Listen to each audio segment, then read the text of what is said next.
Welcome back to the Balancing Act podcast. I'm Andy Tempty. On the Balancing Act, we talk to business leaders and industry experts to explore the balancing acts we play in our professional lives and learn about the events that put rocket boosters behind their career success. Today, we have Jesse Hernandez joining us. Jesse is the founder of Depth Builder LLC, a consulting firm focused on helping leaders in the construction industry improve communication and enhance problem-solving skills. He's also the author of Becoming the Promise You Are Intended to Be. Welcome to the show, Jesse. Oh, thank you, Mr. Andrew. I'm excited to be here. Well, we're excited to have you. We've talked about the engineering field quite a bit on this show, architecture to a certain amount. You're my first guest, squarely in the construction contractor field, and I'm really interested in unpacking that industry a little bit today. But before we get started, please tell our listeners your short story. Short story. All right. So I entered the construction industry in the 1900s, back in 1995, right out of high school. Started off as an apprentice plumber. My dad's a plumber, so I'm second generation. Cool. I spent just over 20 years on the trade side of the business. Then I went to work on the GC side of the business for about 3.5 years as a change agent, change management type person. Then I went to kind of owner-operator side of the business with national responsibilities on the safety side of things with the charge to transform the culture there. And then I launched my own business about just over 2 years ago. And so along the way, I slid down the scale of credibility. And so now I'm a consultant. But the important thing is what I learned is that we're all more alike than we are different, regardless of what role people play in terms of the value stream of construction. Yep. And there's a fundamental thing that I could see everywhere that when we figure it out, when leaders figure it out, they have phenomenal results. And it really comes down to their ability to listen and connect with other human beings. Yeah, that's what we're going to talk a lot about today. And for our listeners who aren't familiar with the lingo, I'm 99.2% sure that GC means general contractor. Is that correct? You got it. Yes. Thank you for that. Yes. Yes. I've dabbled in development. I've created 2 developments with my wife on the side, and so I've got a little bit of experience in your industry, but not nearly the depth that you have. And I also liked the self-deprecation of sliding down the credibility ladder, and now you're a consultant. That's consulting self-deprecation. So thank you for that. Jesse, if you had to pick one event in your life that just put rocket boosters, was a key accelerant for your career, what would that be? I love the question because it's an important story. There's a bunch, but there's one significant point in my life where I took a hard right and there's a direct line to where I am today. And it was a result of me being involved in a group that was helping parents develop the skill set to advocate for their students. And I was sitting at I was a panelist, I was a judge. And these groups of parents were doing some public speaking stuff. A lot of them were first timers. And my job was to rate them and give them feedback. So they asked all of the parents, they said, hey, have you always been this involved in your child's academic career? Why or why not? And, they kind of gave their answers. Everybody said no or yes. But one mother, she looked directly at me and she says, no, I have a son who is at home on the couch. He's not doing much. And I kind of believed him and let him go his own way. He said, but then I heard you, and she pointed right in my face. She said, I heard you speak at the parent summit. And since then, I decided there's no way I'm going to let my next child fall through the cracks. I'm going to be 100% engaged, whether they like it or not. I'm going to inject myself into their situation. And I'm not going to be wearing a T-shirt with any college name or emblem on it until it's the one that my child's going to. And I was in tears, Andrew. Like, it totally rocked my world. And that day on my drive home, I knew that I had to make a change. So at the time I was a superintendent for TD Industries, or a mechanical contractor. And the issue was this: I knew how much fulfillment I felt becoming aware that I contributed into somebody else's life. And I also knew that if I continued doing the work that I was doing at that time, I would not be able to contribute into other people's lives in that manner. So I had to make a change. And from there was a series of decisions that happened after that that have led me directly to where I'm at today. That is a fantastic story.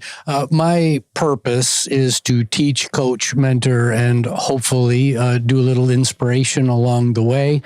We all want to impact thousands, if not millions, of lives.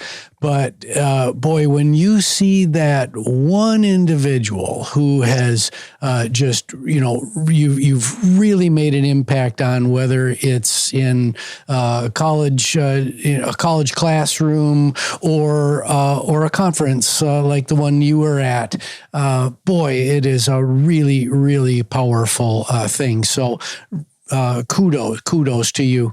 Jesse, there's so much to talk about today, but let's start with the construction industry. Our listeners probably don't know a lot about this industry. What are the top 2 challenges that a leader in that space faces today? Oh, man, this one was hard because I was like, ooh, there's a lot of challenges, but I think I'm going to answer it in this way. The top 2 that I can help with, and help in big ways, is one is an interpersonal mode of operation. What I mean by that is a lot of leaders in our industry operate on a transactional basis, meaning the way they communicate, the way they listen or don't listen, the way they treat people is ultra transactional, yep, which creates a huge gap.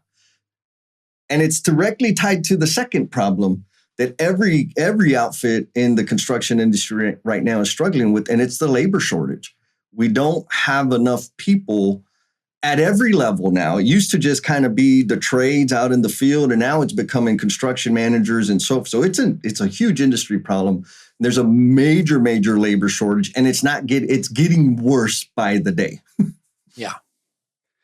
Yeah, that and those 2 things collide, do they Yes. not? So the transactional nature of business, which that infects really all industries, where there are leaders who think of employees as coin-operated machines. You put coins in, and output comes out, and that's that transactional nature of the employment relationship that I believe you're talking about. And then you butt that up against a serious labor shortage, and you got a real problem, because you can't just, Billy's not working out, so let's get rid of him and let's get somebody else. That all falls apart, does it not? You got it. I mean, and I want to be clear. That's not 100% the situation. There's a very small slice of the pie. And when I say that, I'm talking about leaders that systematically demonstrate appreciation for the people in their charge. Yeah. And those people are winning the game. They don't have a retention or attraction problem. And they're going to beat everybody else, because everybody else, like you said, they treat people like they're disposable. They treat relationships even worse than that. And I know as a subcontractor who the good people are to work with. And I've been involved in conversations where it's like, hey, we want to go after bid this aggressively. And I always ask, well, who's going to be on it? Like, what's the name of that person? Because there's some people I know we can make money with. And there's a whole lot of people I know are going to cost us a lot of money. And I ain't the only one that knows that. So that's what's happening behind the scenes. And I'm here to help people go from that transactional stuff to the relational stuff, so that they can win too. That's fantastic. It's just such noble work. So communication and active listening are two skills that we've talked a lot about on this show. What was your aha moment that led you to choose communication skill development as the big headline of your business? So there's two rocks on that bridge. The first one was I was horrible. Here I am beating people up about being transactional. And I was like the ultimate transactional, disposable mindset leader when I was a plumbing foreman. And luckily, I had an amazing mentor leader who helped me understand that, sure, I'm producing financial results, but if I wanted to grow my influence in my career, I needed to develop people also. So what does that mean? And anyways, they gave me the resources to build those skills.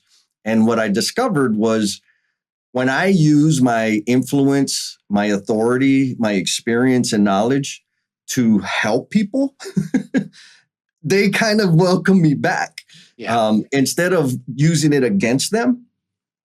And I all of a sudden, when I started shifting my behavior, the doors open wide open.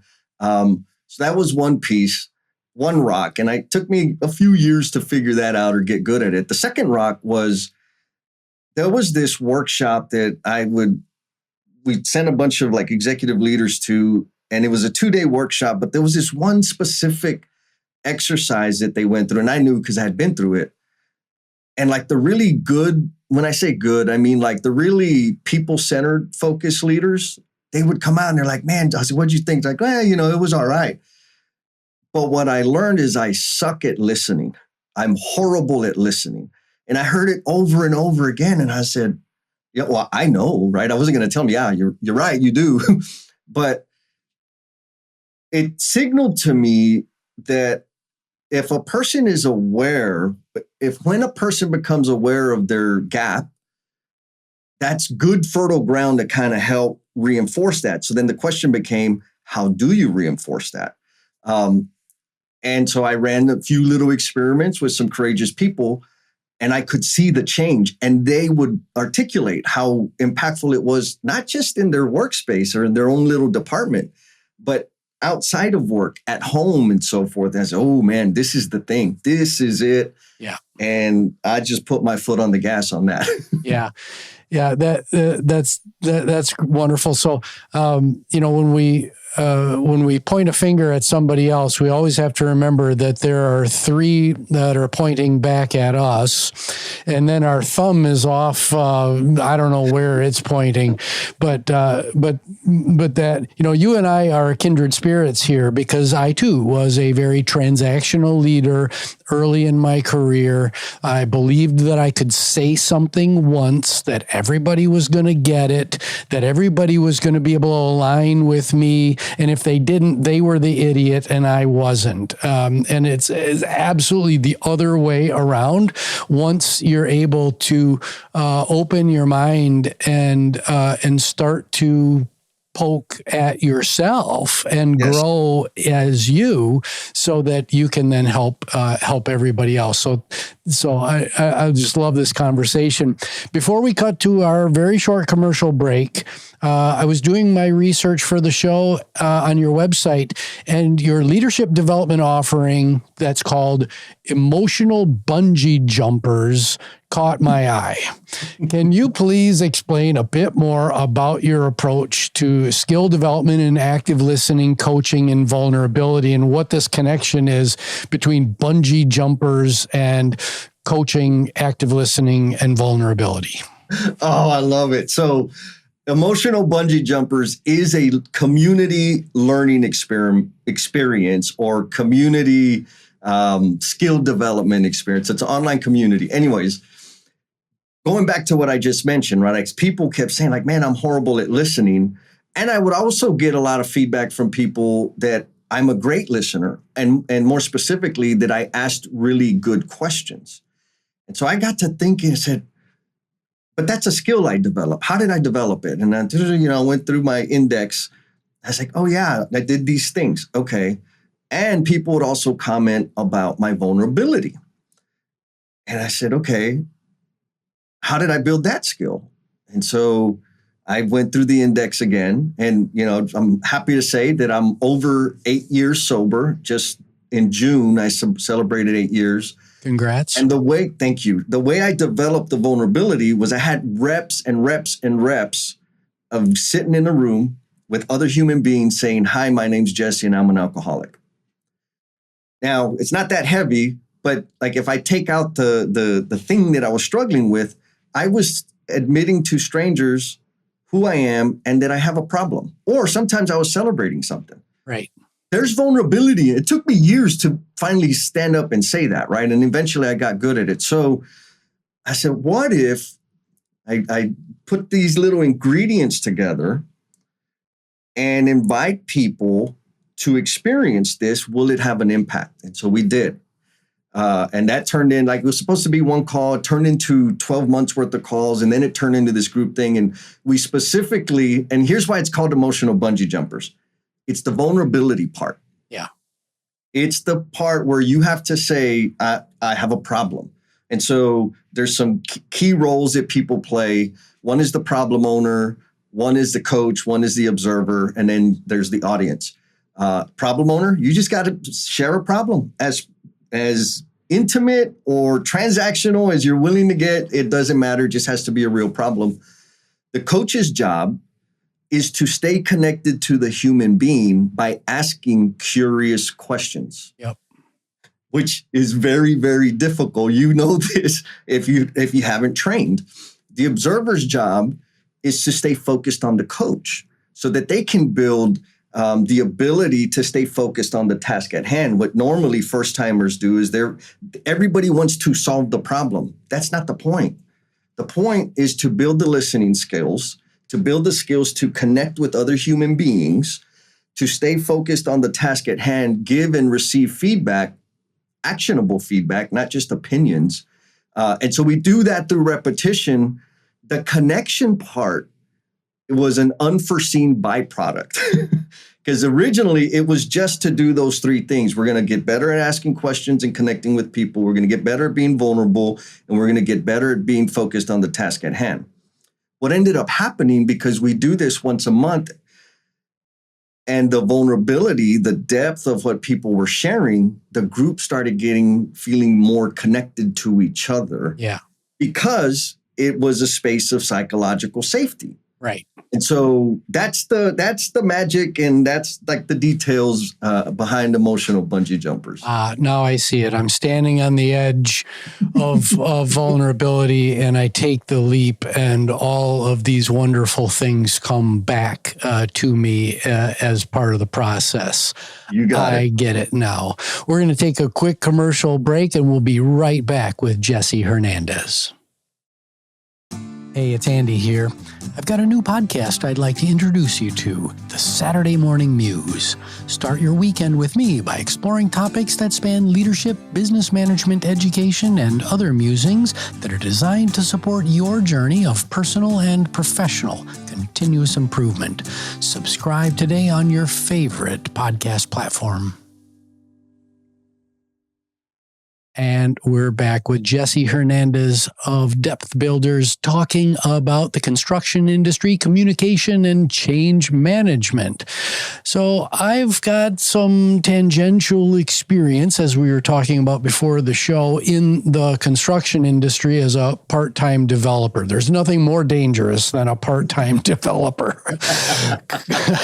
Contractors and construction industry leaders frequently get stereotyped as gruff, no nonsense, just get out there and get the work done type of leaders, these transactional leaders we've been talking about. So on the surface, words like vulnerability, listening, coaching, and change management don't seem to correlate at all with this audience. How do you convince a stereotypical construction leader to hone in on human or soft skill development? By accident. And I say that because I put about this much little bitty nugget or even grain of effort in convincing.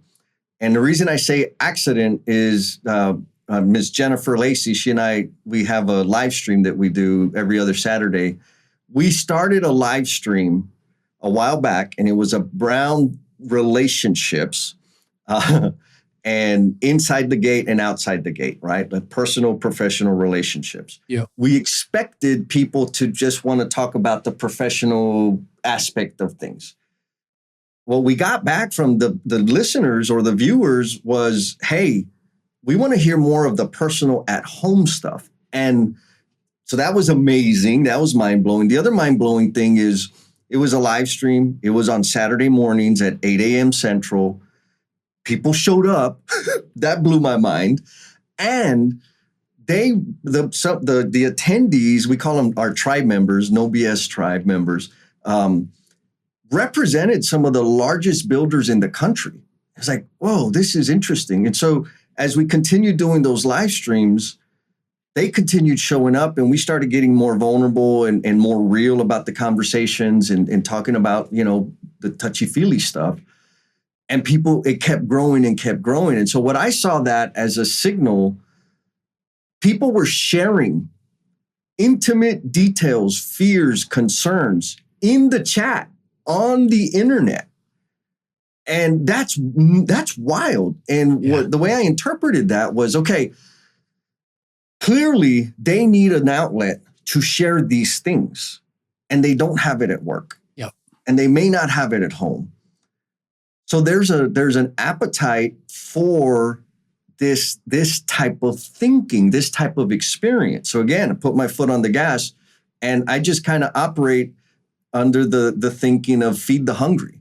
Yeah. For people that are ready to make that change and have that growth, I got you. And if you think it's dumb, cool, keep doing what you're doing. Yeah.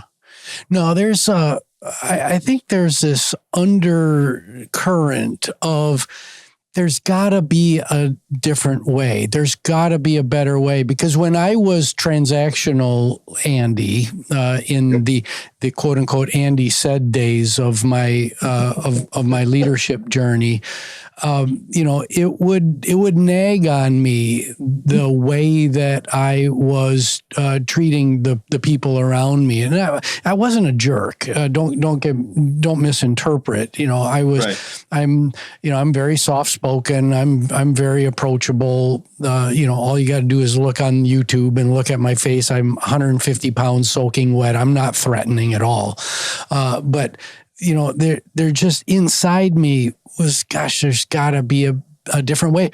And the amazing thing was that the personal and the professional, it's really hard to disentangle those two things and imagine that they're somehow different. I was just on Dave Bookbinder's show earlier this week, and we were talking about the fact that I'm divorced and remarried to the same woman, been through a lot of therapy in my life. And the connection that I was able to make during that process is all the things that we're talking about communication, about showing up, being present, actively listening to my spouse and, in the home environment.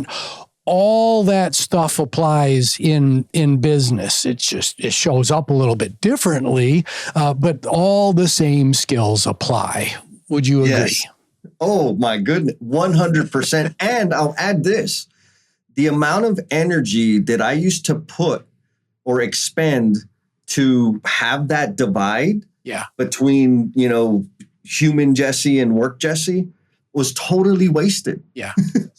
Right. And so now just not even trying to have a different mode of operation, all that energy I used to spend putting on the makeup, I can now spend on really listening, connecting, and serving the person in front of me. Yeah. I call it your emotional suit of armor that you wake up and you put on this emotional suit of armor and you clink into work and you just kind of go through the motions and then you go home and take it off. What a bunch of waste. I'm a continuous improvement guy, and we're going to talk about lean in just a second here. But when you think about waste, that that kind of emotional waste is some of the biggest.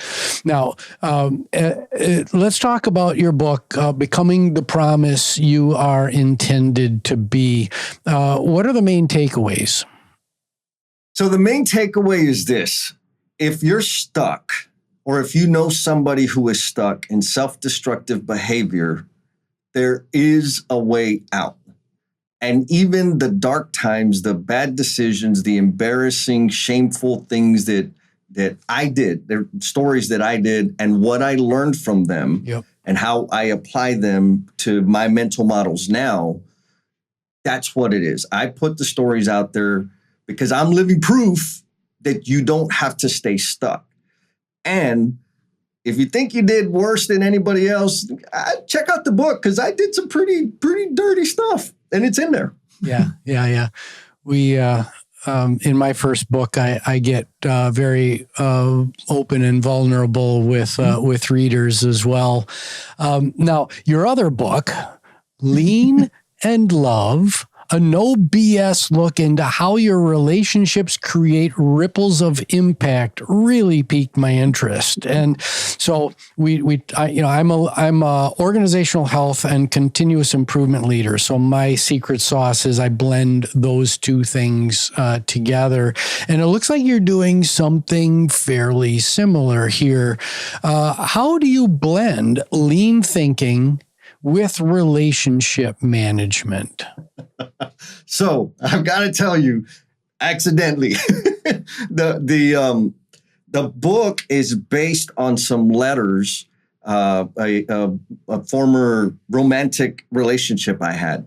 Our relationship was on the rocks. I too am a lean freak, specifically in the lean construction space. And what she did was she got my book. What's the name of it? Everything I Know About Lean, I learned in first grade, which is like super introductory, very lots of pictures, big, like it's good. Conceptually, it's good. She read it and she asked me, she's like, Jesse, I always hear you say that lean is universally applicable. I said, yeah, absolutely. And she said, okay, I need you to read this. And she handed me 5 letters. What she did was she took the 5S system, sort, set, shine, standardize, sustain, and contextualized it to our relationship. So Nice. For an example, sort, right? You want to eliminate the things that you don't need and all. So in a relationship, what are the things that you don't need? Jealousy, mistrust, right? Anger, resentment. So sort those things out. And she went through every S. And again, and I read, I was like, oh my God, this is amazing. And I had those letters with me for 5 years because I was like, these things are powerful. I just don't know what to do with them. And I share them with people, and some people would say, this is amazing. Other people say, Jesse, you're nuts. And I'm like, yeah, I know. And then finally, Jennifer Lacey and we connected, and I could see how impactful she was. And I said, hey, what do you think about doing a series of live streams about these concepts on these letters? And so we did, and that's kind of the live stream that I was telling you about earlier. We did, it's supposed to be 5, it turned into 7. 5S in relationships is what we called it. And it resonated with people so much that several people were asking for like the notes. That like one friend straight up told me, she's like, Jess, I don't want to have to watch 8 hours of you talking again. How do I get the high points? And I said, man, I could transcribe those live streams and give you the notes. And then I was like, oh, I'm not going to do that. It took too much time. Yeah. I was working on Becoming the Promise You're Intended to Be. I was working on that book at the time. And so I called my coach. I said, hey, I have an idea. Can we turn these conversations, these live stream conversations into a book? And she said, yes. So that's what we did. Oh, that is so awesome. And just another proof point from this conversation that trying to separate your the lessons learned in your personal life from the lessons learned in business is just damn near impossible. So stop fighting it, bring it together, bring your whole self into the world of work, and you'll be happy you did. Jesse, we just have a few minutes left. 2 quick lightning round questions. I give you a time machine. You can send a message to an earlier version of yourself. What's the message, and what previous version of yourself do you send it to? Oh, this is a heavy one. So I would send it to my 15-year-old self, and the message would be, you are enough. Nice. Yeah, I needed that. Yeah. I didn't figure that out until 6 years ago. But if I knew it when I was 15, things would have been easier. or if it maybe not knew it then, but at least were aware. Sure. Yeah. You might not have been able to totally process what that meant, but just to carry that around with you from 15 and beyond. Yeah, that's really cool. We're all works in progress. Second question, what are you focused right now in your personal journey of growth? This is not, I wish it was more deep and insightful, but right now what I'm obsessing about is marketing, branding, and I had no idea, but that is an ocean of learning to be had there. Tell me about it. I'm enjoying it, but, started my business, and I've decided to focus on spending all of my time doing the most transformational services that I can provide. The hard part is they have crazy names like emotional bungee jumpers. And so I got to figure out how to market that and not scare everybody away and help them understand the value they're going to get from it. So that's what I'm focused on right now. Very, very good. Well, Jesse, it has been an absolute pleasure to meet you today. Where can folks learn more about you? 2 places. Website, depthbuilder.com. Depth like deep trust, deep vulnerability, deep connection. The second place is I'm super hyperactive on LinkedIn. So if they go to LinkedIn and just type in Jesse Depth Builder, they'll be able to find me because my name on there is Jesus Jesse. If you just search Jesse Depth Builder, I'm that guy. Very, very good. Well, this has been a really fun, impactful conversation today. Thank you for being on the show. Thank you. Well, my name is Andy Tempty. This is the Balancing Act podcast. You can find us on all the major streaming services. Please like, subscribe, rate, and most importantly, share this specific conversation with your friends. And check out Jesse Hernandez and Depth Builder. The show is produced by Nicholas Tempty, and we'll see you next time on the Balancing Act.